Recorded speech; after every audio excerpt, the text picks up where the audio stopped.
लेकिन दुर्भाग्य से आजादी के बाद भी देश में गुलामी की मानसिकता हावी रही। जिस गुलामी की मानसिकता का बीज अंग्रेज राजनेता मैकाले ने 1835 में बोया था, उस मानसिकता से देश को आजादी के बाद भी मुक्त नहीं होने दिया गया। इसलिए आजादी के बाद भी देश में दशकों तक ऐसी सच्चाइयों को दबाने की कोशिश की गई। लेकिन साथियों, अब भारत ने तय किया है कि गुलामी की मानसिकता से मुक्ति पानी ही होगी। अब हम भारतीयों के बलिदान, हमारे शौर्य की स्मृतियां दबेगी नहीं। अब देश के नायक नायिकाओं को हाशिए पर नहीं रखा जाएगा और इसलिए वीर बाल दिवस को हम पूरे मनोभाव से मना रहे हैं। और हम इतने पर ही नहीं रुके हैं। मैकाले ने जो साजिश रची थी साल 2035 में, उसके 200 साल अब थोड़ी समय में हो जाएंगे। इसमें अभी 10 साल का समय बाकी है। इन्हीं 10 सालों में हम देश को पूरी तरह गुलामी की मानसिकता से मुक्त करके रहेंगे। 140 करोड़ देशवासियों का एक संकल्प होना चाहिए, क्योंकि देश जब इस गुलामी की मानसिकता से मुक्त होगा, उतना ही स्वदेशी का अभिमान करेगा, उतना ही आत्मनिर्भरता की दिशा में आगे बढ़ेगा। साथियों, गुलामी की मानसिकता से मुक्ति के इस अभियान की एक झलक कुछ दिन पहले हमारे देश की पार्लियामेंट में भी दिखाई दी है। अभी संसद के शीतकालीन सत्र में सांसदों ने हिंदी और अंग्रेजी के अलावा दूसरी भारतीय भाषाओं में लगभग 160 भाषण दिए। करीब 50 भाषण तमिल में हुए, 40 से ज्यादा भाषण मराठी में हुए, करीब 25 भाषण बांग्ला में हुए। दुनिया की किसी भी संसद में ऐसा दृश्य मुश्किल है। ये हम सब के लिए गौरव की बात है। भारत की इस लैंग्वेज डायवर्सिटी को भी मैकाले ने कुचलने का प्रयास किया था। अब गुलामी की मानसिकता से मुक्त होते हमारे देश में भाषाई विविधता हमारी ताकत बन रही है। साथियों, यहां मेरा युवा भारत संगठन से जुड़े इतने सारे युवा यहां उपस्थित हैं। एक तरह से आप सभी जैन जी हैं।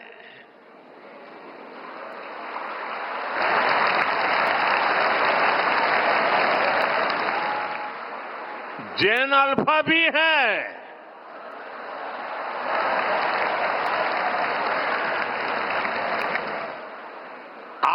आपकी जनरेशन ही भारत को विकसित भारत के लक्ष्य तक ले जाएगी।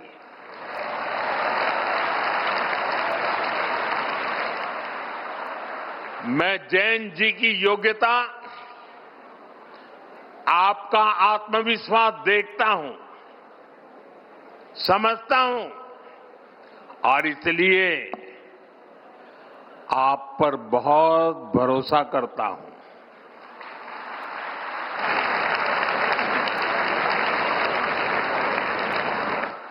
हमारे यहां कहा गया है, बालादपि ग्रहीतव्यम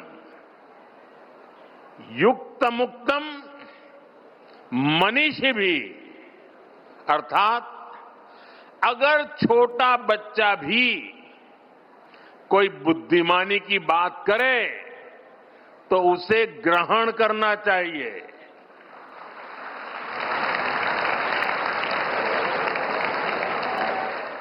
यानी उम्र से कोई छोटा नहीं होता और कोई बड़ा भी नहीं होता। आप बड़े बनते हैं अपने कामों और उपलब्धियों से।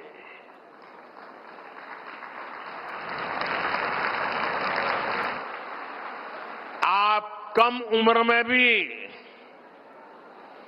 ऐसे काम कर सकते हैं कि बाकी लोग आपसे प्रेरणा लें। आपने करके दिखाया है, लेकिन इन उपलब्धियों को अभी केवल एक शुरुआत के तौर पर देखना है। अभी आपको बहुत आगे बढ़ना है। अभी सपनों को आसमान तक लेकर जाना है और आप भाग्यशाली हैं। आप जिस पीढ़ी में जन्मे हैं, आपकी प्रतिभा के साथ देश मजबूती से खड़ा है।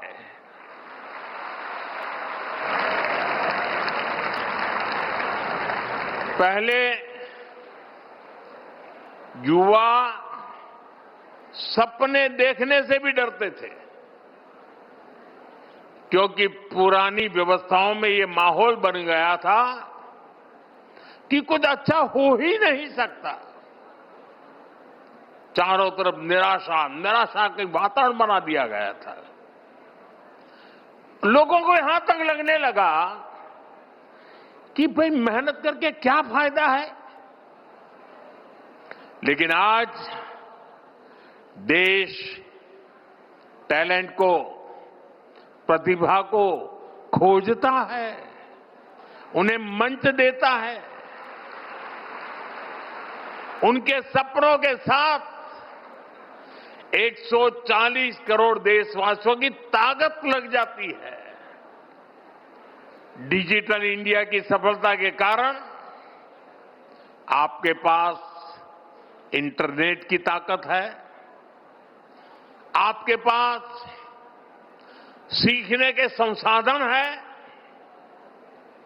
जो साइंस, टेक और स्टार्टअप वर्ल्ड में जाना चाहते हैं, उनके लिए स्टार्टअप इंडिया जैसे मिशन है। जो स्पोर्ट्स में आगे बढ़ रहे हैं, उनके लिए खेलो इंडिया मिशन है। अभी 2 ही दिन पहले मैंने सांसद खेल महोत्सव में भी हिस्सा लिया। ऐसे तमाम मंच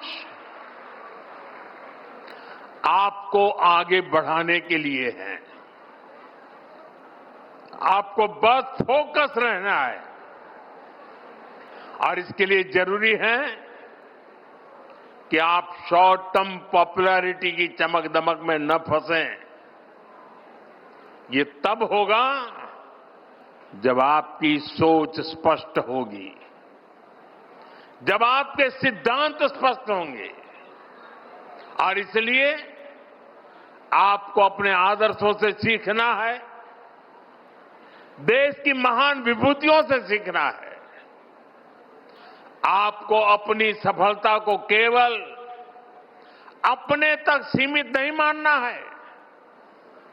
आपका लक्ष्य होना चाहिए आपकी सफलता देश की सफलता बननी चाहिए।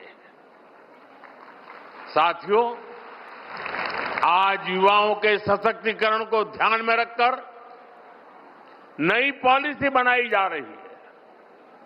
युवाओं को राष्ट्र निर्माण के केंद्र में रखा गया है।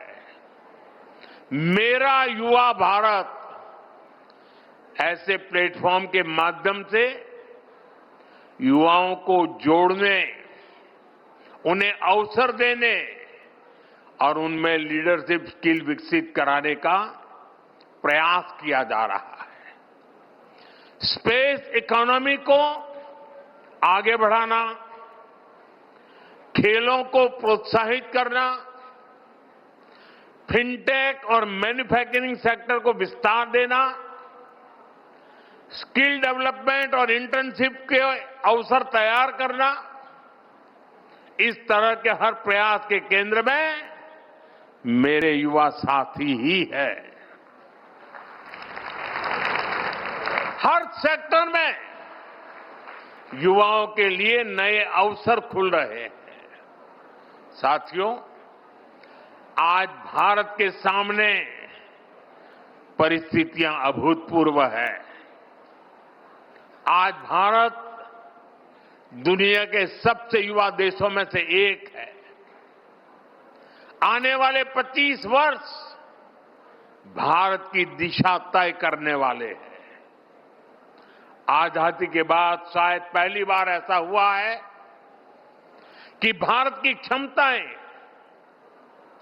भारत की आकांक्षाएं और भारत से दुनिया की अपेक्षाएं तीनों एक साथ मिल रही है।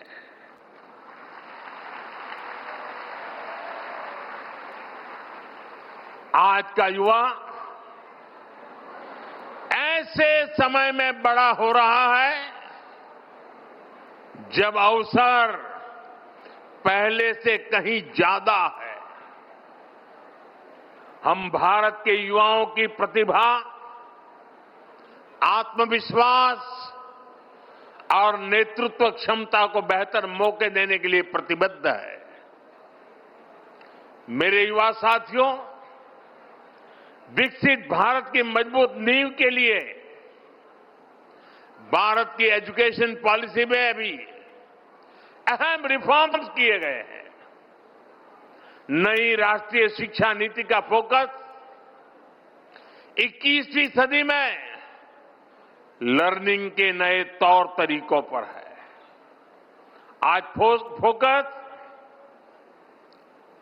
प्रैक्टिकल लर्निंग पर है। बच्चों में रटने के बजाय सोचने की आदत विकसित हो, उनमें सवाल पूछने का साहस और समाधान खोजने की क्षमता आए। पहली बार इस दिशा में सार्थक प्रयास हो रहे हैं। Multi disciplinary studies, skill based learning, sports को बढ़ावा और टेक्नोलॉजी का उपयोग, इनसे स्टूडेंट्स को बहुत मदद मिल रही है। आज देश भर में अटल टिंकरिंग लैब में लाखों बच्चे इनोवेशन और रिसर्च से जुड़ रहे हैं।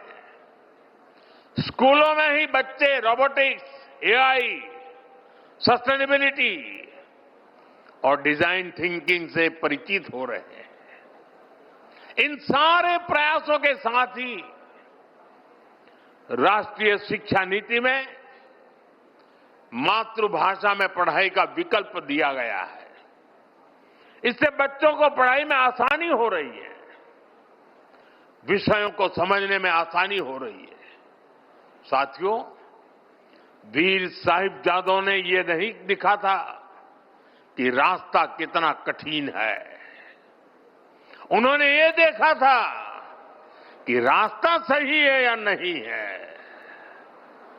आज उसी भावना की आवश्यकता है। मैं भारत के युवाओं के और मैं भारत के युवाओं से यही अपेक्षा करता हूं,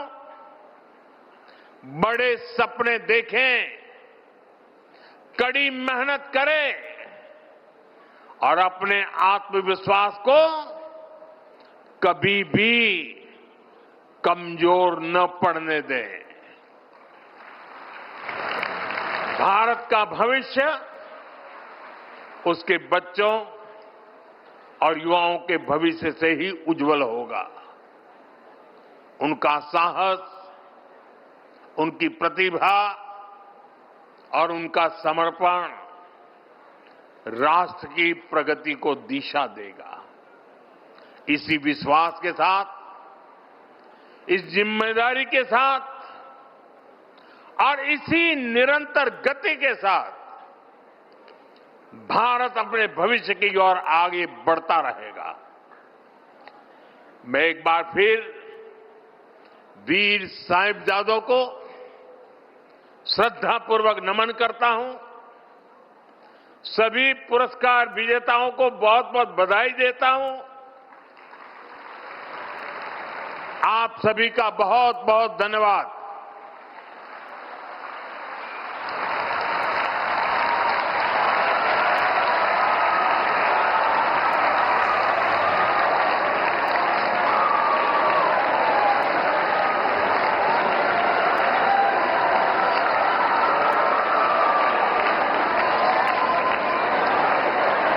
मोदी ने तमाम बातों का जिक्र किया।